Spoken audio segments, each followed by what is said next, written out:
प्यारे विद्यार्थियों, मैं सुनील गुप्ता, देवनारायण राजकीय कन्या महाविद्यालय बयाना। आज आपको हम भारत के अफवाह के संबंध में बताएंगे। और अफवाह में उत्तर भारत में प्रमुखतः 3 नदियों का तंत्र देखने को मिलता है: सिंधु नदी तंत्र, गंगा नदी तंत्र और ब्रह्मपुत्र नदी तंत्र।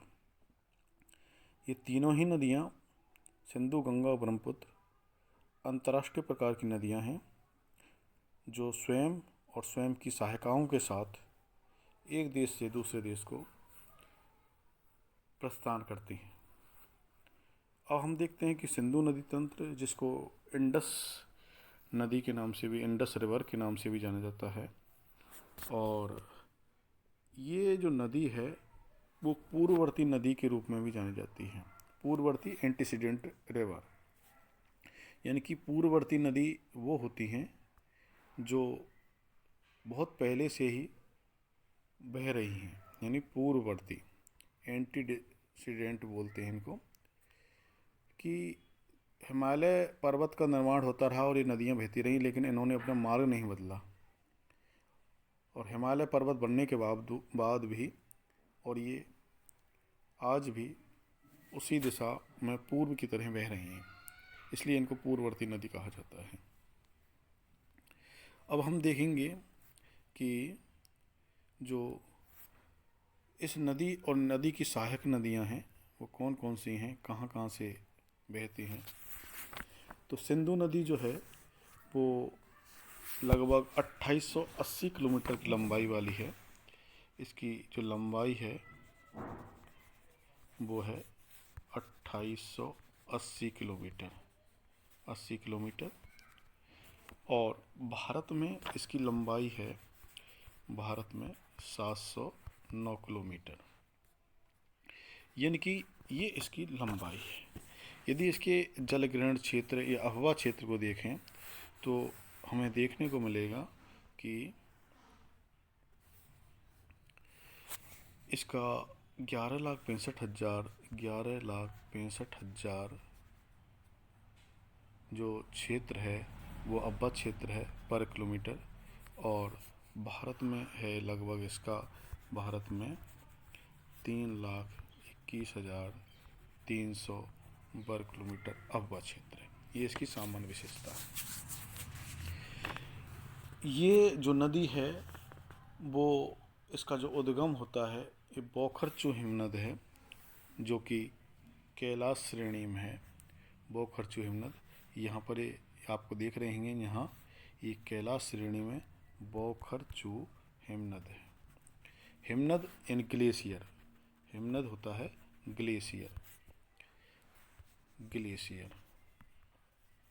ये बर्फ के बड़े विशाल पर्वत श्रेणियाँ होती हैं और बर्फ़ पिघलती है, तो जो पानी पिघल करके जो इकट्ठा होता है उससे जो धारा बनती है वो नदी कहते हैं। और ये बोखर्चू हिमनद से इसी प्रकार से सिंधु नदी का उद्गम होता है, जो कि कैलाश श्रेणी में है। कैलाश श्रेणी का नाम हमारे धार्मिक दृष्टिकोण से भी बहुत महत्वपूर्ण है। भगवान जो शिव हैं उन्होंने कैलाश श्रेणी पर ही और अपनी आराधना की थी, वहीं उनका स्थल था। इसके बाद हमें देखते हैं कि ये जो नदी है, आप इस मानचित्र में भी देख रहे होंगे कि यहाँ से जो बहती है ये इस ढंग से चलती है और ये लद्दाख और जास्कर श्रेणी के मध्य होकर गुजरती है।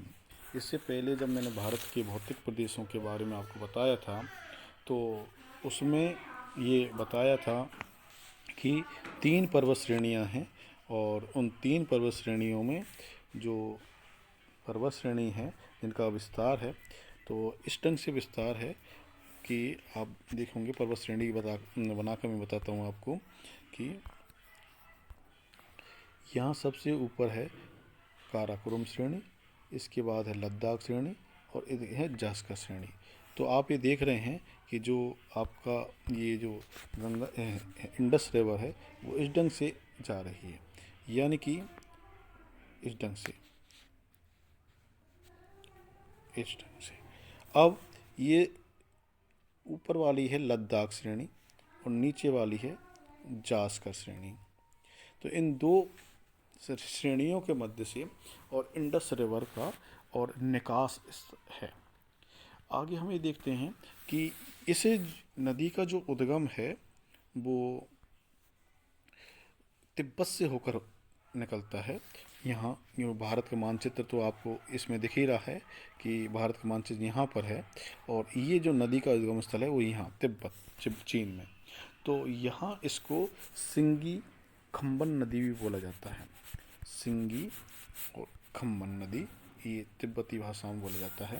सामान्यतः अंग्रेजी में इसका अर्थ होता है लायंस माउथ, लायंस और माउथ यानी कि शेर का मुंह, इस ढंग से इसका नामकरण है।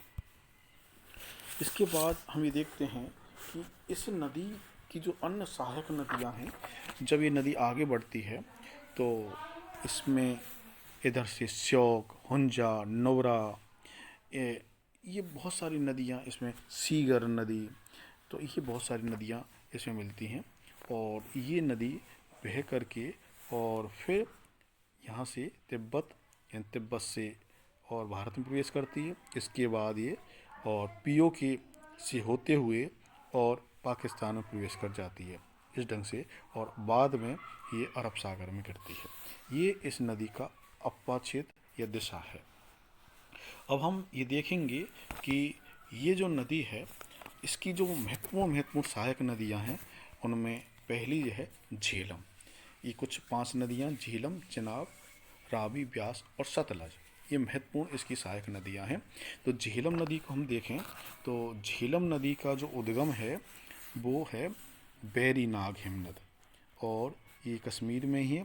आप इसमें देख रहे हैं ये झेलम नदी है। झेलम नदी ये बैरीनाग हिमनद से निकलती है। और एक झील का नाम आपने सुना होगा, बूलर झील, ये श्रीनगर में है और बूलर झील